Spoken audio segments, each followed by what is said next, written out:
When is it gonna end, man? When is it gonna fucking end, bro?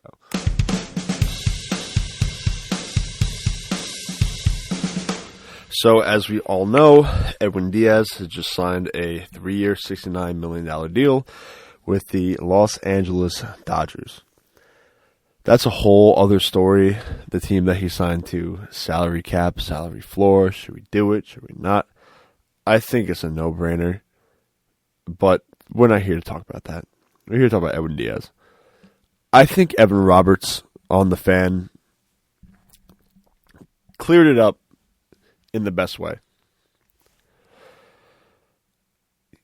You allowed the Dodgers to get in. You allowed Edwin Diaz to walk. You got cute with the contract. You let other teams talk to him. You didn't put your money where it should be. And you let him walk out the door. And you let the Dodgers creep their little shit hands in and take him. And that's exactly what they did. Do I blame Edwin Diaz for anything? No. And I think people that want to boo him are dumb. This is what happens in free agency, man. There's no loyalty.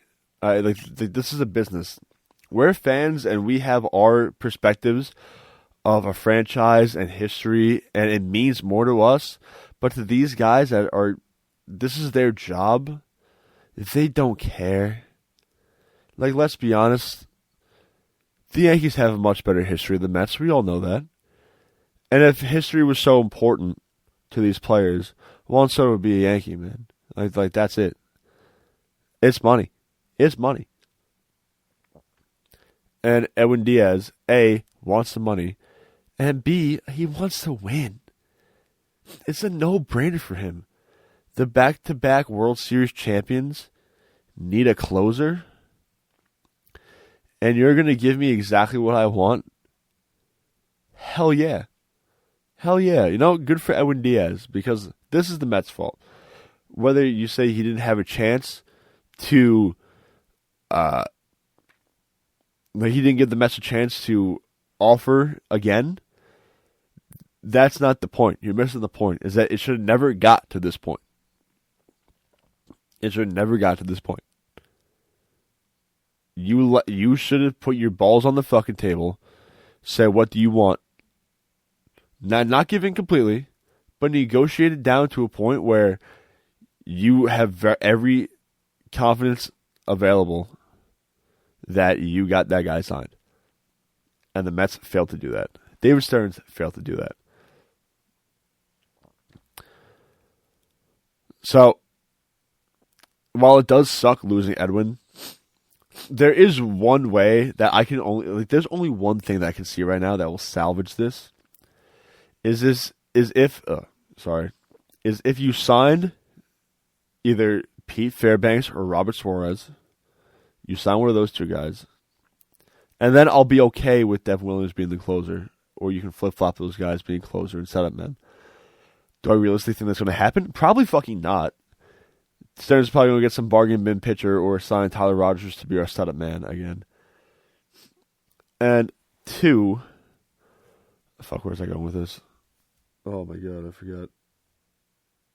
What am I talking about right now? Oh, how he salvages this. Yes.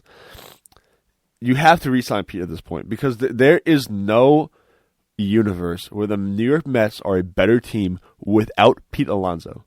I can argue Diaz. I can say Devin Williams has been great. He had a rough year last year, but Edwin Diaz had a rough year when he first got here. You know, he's going to adjust and he'll be fine.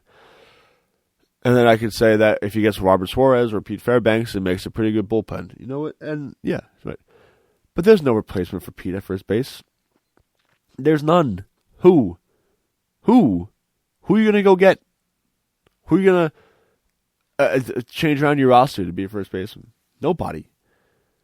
It's like, I've flirted with the idea of putting Beatty at first base maybe and signing Bregman, or if you want to go full fucking defense, go get 35, however much old Nolan Arenado and have him play third base and never fucking hit. But my point is that you can make an argument and you can replace the pieces that you were missing with Edwin Diaz. There's no guy out there for Pete. There's none. And the guy that was Schwarber, and now he's still a Philly. So the Phillies can re-sign their fucking stars by giving them 5 years, $150 million. But the Mets refuse to do so.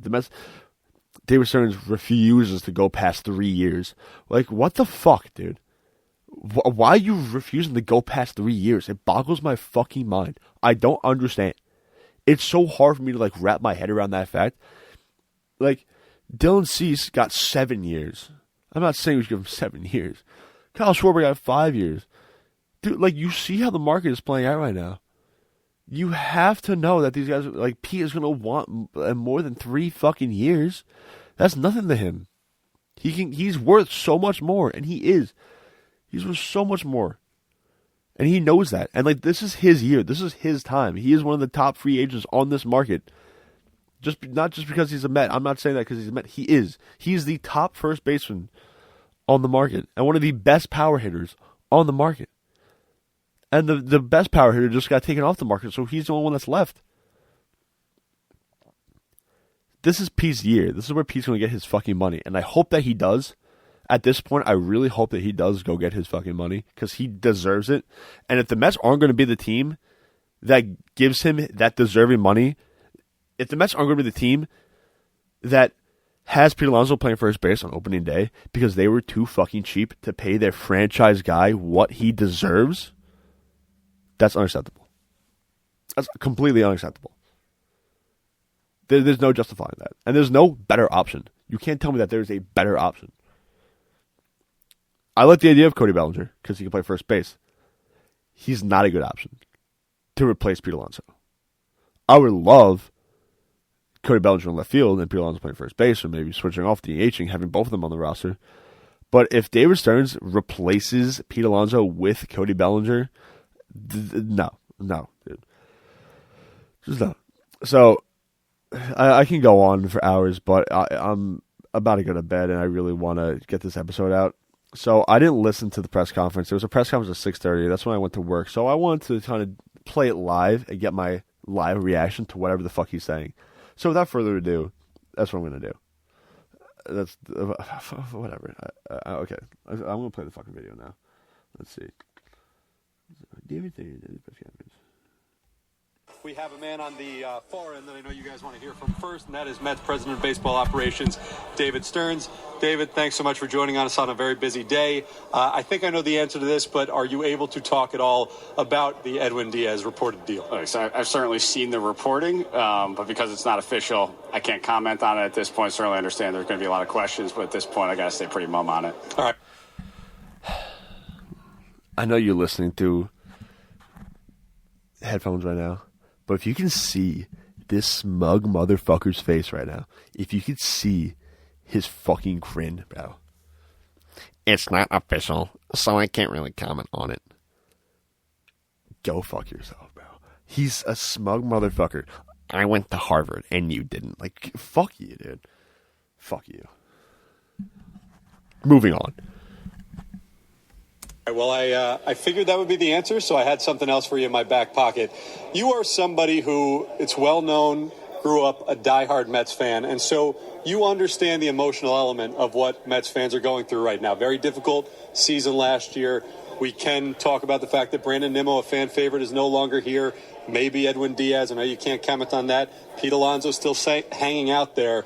So I'm going to give you the opportunity right now just to speak to Met fans, assuage the concerns that are inevitably popping up right now. Absolutely. I think as we look at our organization, we are very optimistic and confident about where we are headed. We have tremendous ownership support. We've got really good top-end talent at the major league level.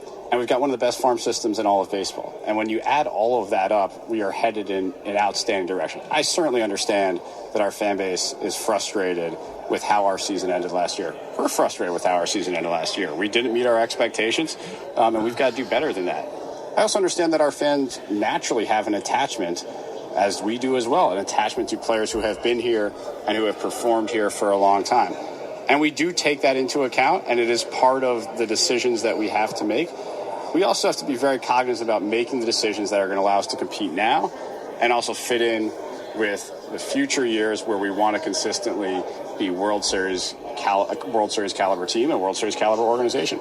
And sometimes that leads to really tough, uncomfortable decisions, and we've had to make a couple of those over the course of this offseason. Yeah, for sure. So, I gotta turn my mic down. Are we winning now, or are we winning for the future? Because I'm confused. And also, side note, I can't fucking stand Andy Martino either. This whole interview, he's just staring at the camera. He looks like a dude that just eats rice and wet bread and milk for every fucking meal. He looks like the most bland motherfucker. Like, David Stearns and Andy Martino sitting next to each other is like Hitler and Stalin meeting at the fucking Moscow meetings in 1942, whatever meeting that was. But anyway, back to what he said about making questionable decisions. Yeah, not all hard decisions, I guess. Whatever term he used. Like, yeah. And I just don't know what his plan is. Like, he hasn't, like, established a plan. He just keeps throwing that word run prevention. But then you let the best closer in the league walk. So how is that helping run prevention? And he didn't really ease my, he's like, we got the best farm system in baseball, blah, blah, blah. I'm like, okay, like, that's great, but that's not certain. All these guys come up and be fucking dog shit. So, like, what I know right now is that you are minus Edwin Diaz and Brandon Nimmo. You're plus Marcus Semien. Does that sound like a fair trade deal to you? Doesn't? Oh, actually, no, sorry. And you're plus Devin Williams. Does that sound like equal to you? Like, does it really? I don't know. It doesn't sound equal to me. Not at all. But let's go on. Let's see what this other schmuck has to say. Reported news on Diaz, does that change your thinking at all on Pete Alonso in terms of, because every move that you make affects another move. I'm curious your feelings there with Pete. Yeah, I think we are always looking at all segments of our team, and I don't know that I necessarily look at one move that in a different position class that gets done or doesn't get done necessarily impacting another segment of the roster. But we do understand, like, our goal is to put together a very competitive team. I think we will. There are a lot of really good players out there, both in free agency and trade, and I think we're going to be able to add some of them to get really excited about what we have coming. So, Dave. Who? Who's out there? Who's this really exciting guy we're so happy to get? You're not getting Kyle Tucker. Let's just throw that away right now. Kyle Schwarber's off the table. Edwin Diaz is off the table. Pete's still there. And Bellinger. And maybe Framber Valdez, but he's not, like, no. So, who is left? You got Pete, and you got Cody Bellinger. And I don't know about you, but I'd rather Pete Alonso. He's the better player. Okay, Cody Bellinger won an MVP in 2017. Whatever. Who cares? It's years ago now. At this moment in time, Pete Alonso is the better player. And again, I'm just going to ask, what is his plan? He keeps talking about putting together a competitive team. How? How are you going to do that? Like kind of like let us in. Like, let us know. Like, I don't know. Because, like, all from the outside, you gotta understand, dude. Like, all we see is you trading away Brandon Nimmo and then letting Edwin Diaz walk for, like, $3 million less. That's what we see. And the way I see it is the way I hope most people see it, that you let him walk. Like, you didn't give him the contract that he deserved from the jump. From the jump. Whatever. Let's go on. But every winter meetings obviously has its own kind of rhythm and pace and cadence. Not that it doesn't impact the 2026 season when you get things done, but like out of curiosity and for planning purposes, do you think that is this one of those meetings where some things could pop for you while you're here, or do you feel like it's more of a groundwork winter meetings and then December and January and beyond is where we're looking for transactions? So we do look at the offseason as the whole of the offseason. We saw certainly last year there were big transactions that occurred into February and March last year. I would expect that's going to happen again this year throughout the industry. In terms of our specific situation, we are having very substantive discussions right now. It's very difficult to say when exactly those types of discussions, whether it's free agents or trades, get over the finish line. But we are very actively engaged on a number of fronts. I think that's probably true for most teams in the industry. This has been, from a conversation perspective, a very busy winter meetings. And so whether it's this week, next week, the week after, I'm confident we're going to get some of these over the line and help get our team better. David, you Sorry, I paused between each of these, but I have to turn my mic all the way up to hear the computer, and I got to turn it down so my voice doesn't ear rape you guys. I mean, taking away from that, I'm happy that they're talking to a lot of people, but like you said, everybody's talking to a lot of people. Like, what's making you stand out? Like, what's making you stand out? What's the deal? So we got about 4 minutes left.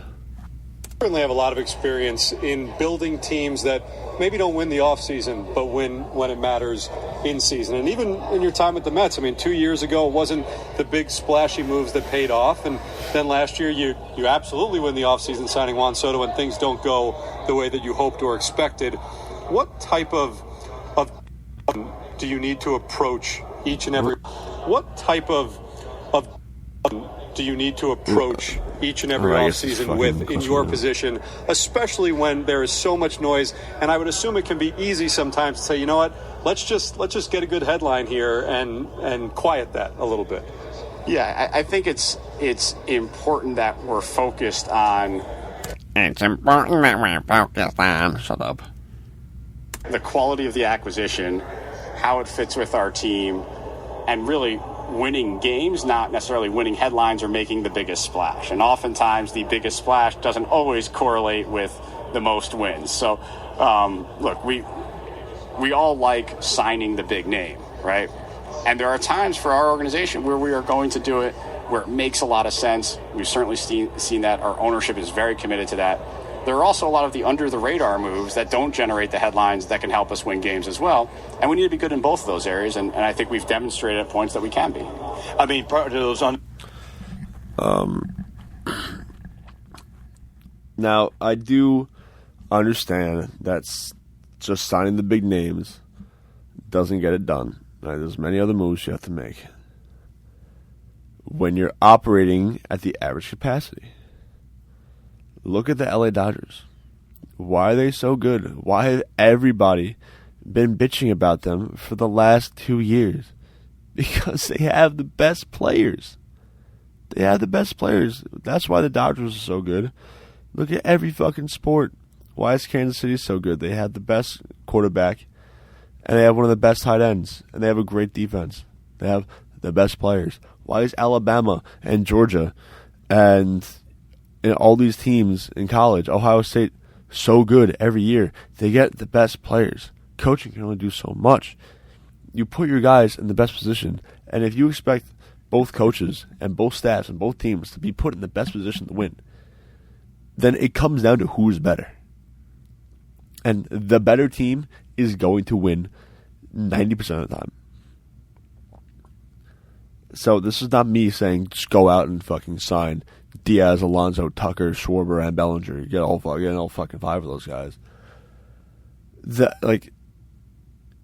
I understand that there's a point, and they shouldn't do that. But at some point, don't you have to?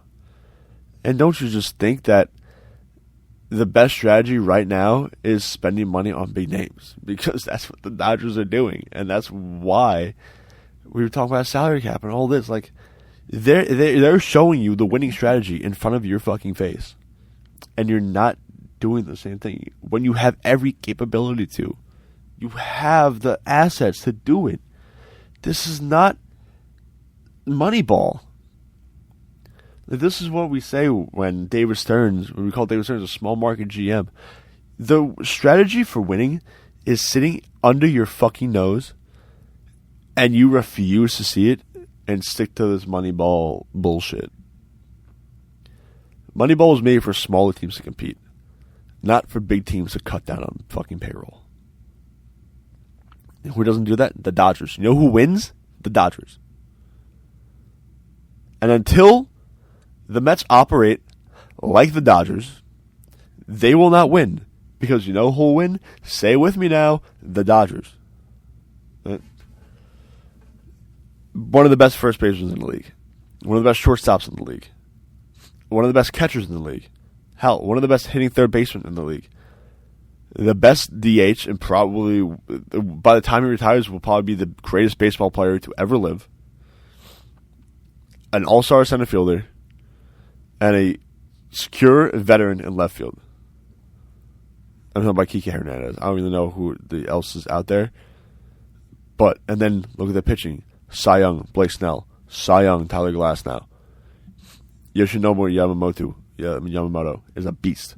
Roki Sasaki was a beast out of the bullpen. I mean, even Clayton Kershaw was having a good season. And you know how they got all those guys? You know how that team got so good? By spending the money on big names. Whether you fucking like it or not. And as much as you can sit here and say to yourself, well, that's not always how it goes. Yes, not always. That's not always how it goes. But the past 2 years, that's how it's been going. That's how it's been going. And they just signed Edwin Diaz. The weakest part of their team, the closer role, went from the worst to the best. From worst to the best. And we all know Diaz is going to be fucking lights out in LA. He might have a rough few months. He might have a few rough blown saves. But he's going to be locked down in the playoffs. We all know this. So now, who are you supposed to hit off for Blake Snell? Tyler Glasnow? You're not hitting off Edwin Diaz. You might hit off Blake Snell in the playoffs. But, I mean, it's just ridiculous. And he's not willing to give guys 3 years. More than 3 years. Come on. Like, what are we doing? What is he doing? It makes no sense. It just does not make sense. And I know run prevention and building a defense is his grand idea of how we're going to win. No, how did the Dodgers win? They hit. Oh, Teoscar Hernandez. I forgot about him. All-star. How can I forget? I mean, you can vote in the entire Dodger team every year just to be all-stars. Like, you legitimately can. You vote for him to be all-star. I don't know who the second baseman is. I'm probably forgetting a big name. Shocker. Mookie Betts, Will Smith, Pages, Teoscar. You can legit vote these guys in the all-star game every year. And it'd be fine. But he doesn't want to do that. Who knows why. Alright, let's finish this off. Yeah, but The radar could be adding more to the bullpen. You've been good at that in the past, too. How much is that, a priority for you here over the next couple of weeks? I'd love to hear this one. I think that's certainly something that we're going to look to do, that I would expect us to do. And I think that can be done via free agency. It can be done via trade. It can be done via minor league free agency. We're probably going to use all of the above to continue to restock our bullpen. Minor league free agency. He had to throw in his top strategy at the bottom. So no, he's going to sign some minor league fucking bum. He's going to sign some minor league fuck that's never pitched an MLB game before, or he did 5 years ago and got sent into the KBL and now is back and he's pitching a sub-3. So now he's gonna be signed to the fucking Mets. Fuck this dude, bro. Like, minor league free agency, suck my ass. We recognize we had a lot of guys leave through free agency. No shit. And we need to replenish that as we go through. So you mentioned how active it's been with conversations. I think the vibe we're getting down here is that this is a real tradey kind of offseason rather than, there's free agency happening, obviously, but are you seeing an unusual amount of trade conversations which could lead to this offseason, you think, in how the Mets improve, but even industry-wide, just like trades being more to the forefront than usual? I think that's certainly possible, and I'm not necessarily quite yet sure why that is the case, but the need for need trade, the competitive team trading with the competitive team, certainly those discussions are happening a lot more right now than perhaps they would at this point in the offseason previously. I think that's healthy. I think it's going to lead to some really interesting transactions throughout the industry as we go through not only this week, but the rest of the offseason. And I think it could lead to some interesting transactions for us as well. David, one of the reasons you pointed to in terms of your optimism is that... I don't really have much to say about that. I think we all kind of know it's been a very tradey offseason. I mean, you made a pretty big trade, David. So, I made an episode about Brandon. I don't know. I'm kind of fried right now, so not too sure. But the system that's been built and some of the young players that are very close to being able to make an impact. And, we all know, and you've talked openly about Carson Benj and his ability to compete for an opening day roster spot. Beyond Carson Benj, though, who are a couple of the names that have really started to intrigue you over the last couple of years that Mets fans should pay attention to here going into 2026? Key names that Met fans should pay attention to. The Home Depot worker that's going to pitch the 5th inning. The shack stand attendant that's going to pitch the 6th. The blind lady in the handicap section that's going to pitch the 8th. And some minor league bum that from 10 years ago that got a full-time job as a milkman, but now we're going to sign to the Mets on a 3-year, $50 million deal. All right. What else does this guy have to say? I think one of the exciting parts of our system is that it's not just that top echelon of player, the guy that's on the cover of the magazines and talked about. We like those guys as well, but then we look at Jet Williams, who's also a top 100 prospect. Clifford, who's going to be in AAA next year, a step away. A.J. Ewing, who has emerged as one of the top dynamic prospects in all of baseball. Not even to get into the arms that we have that we're very excited about, who we began to see impact our major league team last year, and we think will continue to impact our major league team. So we've got as deep a system as exists in baseball. We think we've got tremendous upside at the top of that system, and we're going to begin to see those players really impact our major league team this year. Well, David, we know... and that's it. So I do agree. Is that better? I do agree the Mets have a great farm system, and I'm very excited for the Mets farm system and these prospects. And I know it's a great asset for trades. But you want to win now, and today you failed to make a move that gives you one of the best chances to win now, and that is the bottom line. That's bottom line. I'm excited for Carson Benj. I'm excited for Jet Williams. We saw Nolan McLean and Brandon Sproat and Jonah Tong and what these kids can do. But if you're in win now mode, you failed today. That is the bottom line. All right. I'm going to bed. It is 12:48. Oh, breaking news from John Heyman. Sean Reynolds to Yokohama Bay Stars. Don't know who Sean Reynolds is and don't know of the Yokohama Bay Stars, but good luck. Now, as I'm going to bed, it's 12:48 in the morning. I'm going to give a shout out to a few followers that usually listen. My boy Dan Schwartz and Shredder Tommy. I know you probably listen to biology right now, but I just want to shout you guys out because I know you guys always listen to the pod, and just want to say I appreciate it. But good night. I don't know. To leave comments on my posts, I guess. Turn notifications and subscribe if you're on YouTube or Spotify. I don't know. I hate myself for just fucking saying that, but whatever, bro. Good night. Fuck. Send.